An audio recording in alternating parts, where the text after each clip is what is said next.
Now it's your turn to live in luxury." Emily's voice rang through the phone, full of mockery. Her words made my stomach drop as I looked at my bank app.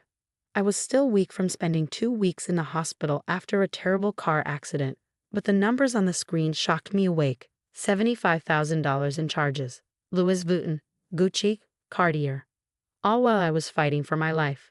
My name is Olivia Parker, and I'm 34 years old. I've always known my sister-in-law, Emily, was jealous of my success. But I never thought she would do something like this.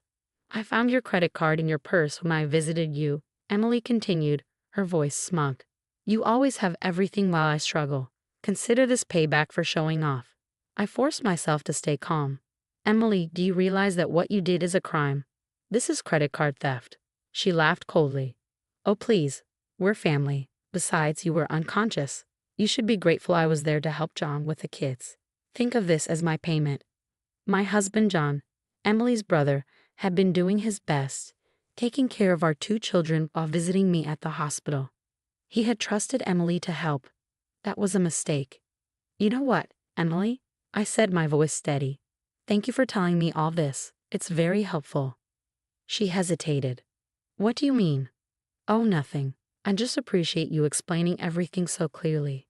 There was silence. Then she scoffed. "Whatever. You can't prove anything. John will believe me over you. He knows how dramatic you can be." I hung up and pressed the nurse's call button. A few minutes later, Angela, my nurse, walked in. "Everything okay, Olivia?" she asked. "Angela, you mentioned the hospital installed new security cameras in every room, right? Ones that record everything, including sound." She nodded. "Yes, they were added last month. Do you need the security team to check something?" I smiled for the first time since waking up. "Yes, please, and can you call Officer Martinez? I need to report a theft." The next few hours were busy. Officer Martinez arrived, took my statement, and checked the security footage. The cameras had caught everything: Emily going through my purse, taking pictures of my credit card, and using it to make purchases. "Mrs. Parker," Officer Martinez said, flipping through his notes, "this is a clear case of credit card fraud. Would you like to press charges?" Before I could answer, John rushed into the room, his face full of worry. "Liv, what's going on? Emily just called me crying, saying you're lying about her." I pointed to the video on Officer Martinez's tablet. "Watch this, honey." John's face changed from confusion to horror as he saw his sister stealing from me. When the footage showed Emily laughing and taking selfies with my credit card, his hands shook. She told me she came near to pray for you," he whispered, sinking into a chair. "She said she was helping. She helped herself to $75,000 worth of luxury goods," Officer Martinez said. "Mrs. Parker, shall we move forward with the charges?" I looked at John. He seemed devastated. Then he nodded and squeezed my hand. "Do it. Emily needs to learn that family doesn't steal from family." As Officer Martinez left, my phone rang. Emily again. This time, John answered and put it on speaker. "John, thank God. Olivia's lying. She's trying to ruin my life." "Stop," John said firmly. "We have you on video. The hospital cameras caught everything." Silence. I can explain," she stammered. "I was going to pay it back. I just needed—" "Save it for the police," John cut in. "They're on their way to your house now." He ended the call. I sighed, suddenly exhausted. But for the first time in weeks, I felt at peace. Emily had used my hospitalization as a chance to take what she thought she deserved. Instead, she had exposed herself. John squeezed my hand. "I'm so sorry. I shouldn't have trusted her." "It's not your fault," I whispered. "But she's about to learn that stealing from family has consequences. Karma always comes back around." The next few days in the hospital were busy. Officer Martinez came back with an update while I focused on recovering. Emily had been arrested at her apartment, surrounded by shopping bags with price tags still on them. "You should have seen her face when they put on the handcuffs," he said. "She kept saying it was all a misunderstanding. But we have plenty of proof, security footage, her recorded confession, and the stolen items linked to your card." Meanwhile, my phone wouldn't stop buzzing. Emily had been spreading lies, telling everyone that I had given her permission to use my card and was now trying to frame her.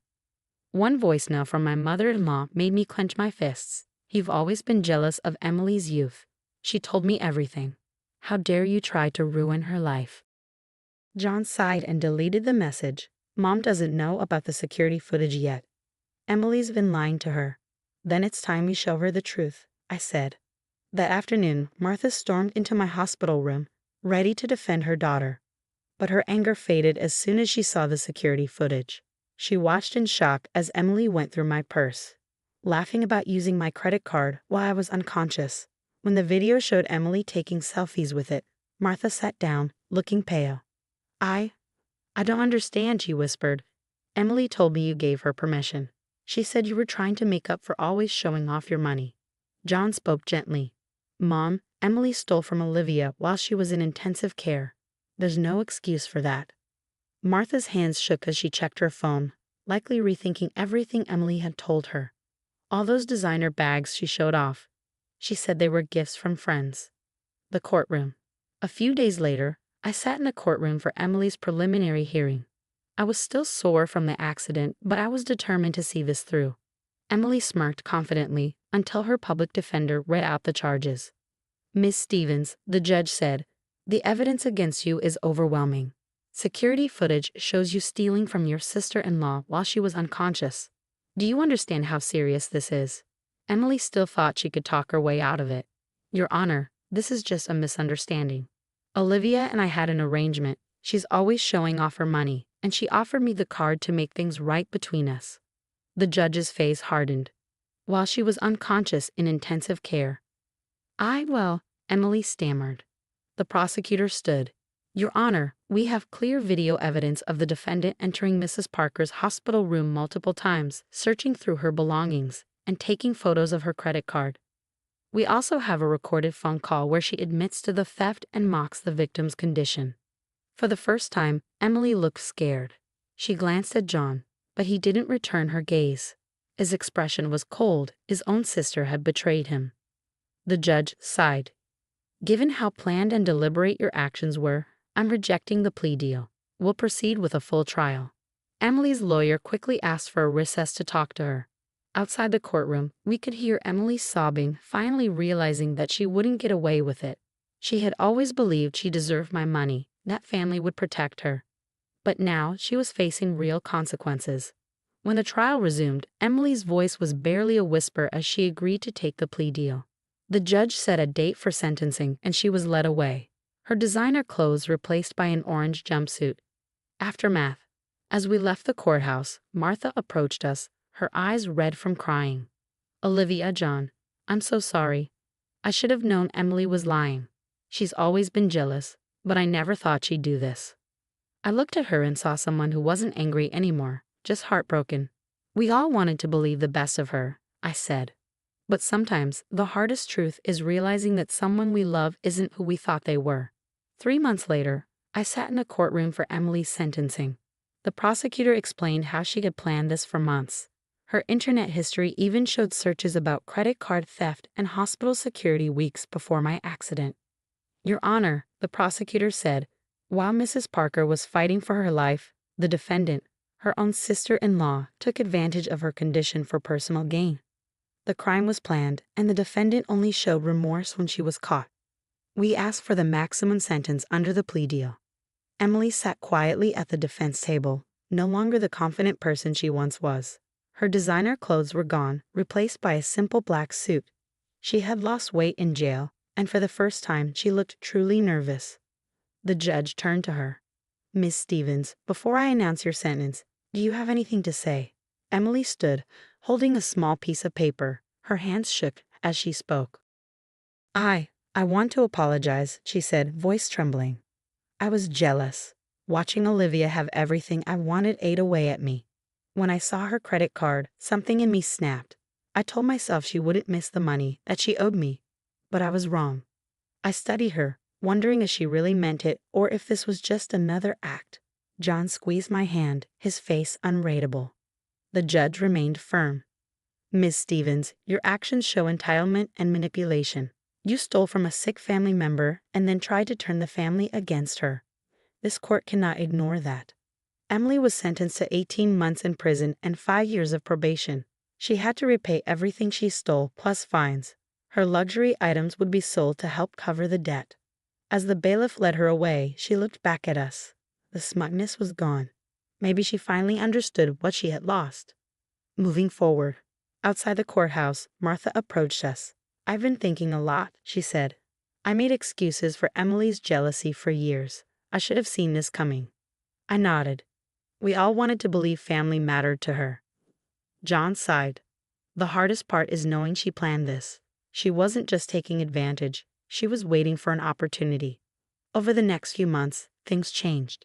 Emily's stolen items were auctioned off, though they sold for far less than she had paid.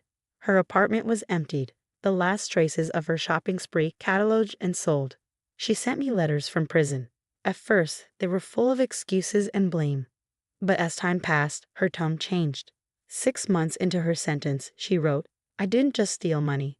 I stole trust. I broke our family. The worst part, I can't even blame you anymore. This is all on me." John rarely spoke about Emily, though I knew he was seeing a counselor. Martha joined a support group for parents of incarcerated children, finally facing how she had enabled Emily's behavior. I made a full recovery from my accident, though it took longer for the emotional scars to heal. The hospital even updated their security rules, using my case as a lesson. A year after the sentencing, I got an unexpected call. It was Emily's prison counselor. "Emily is doing well in our program," she said. "She wants to make amends. Would you be open to a supervised conversation with her?" I thought about it for a long time before saying no. Some betrayals cut too deep for an apology. Emily hadn't just taken my money, she had shown me who she really was. That night, I told John, "I hope she finds peace. But I don't need to be part of that journey." He nodded, understanding completely.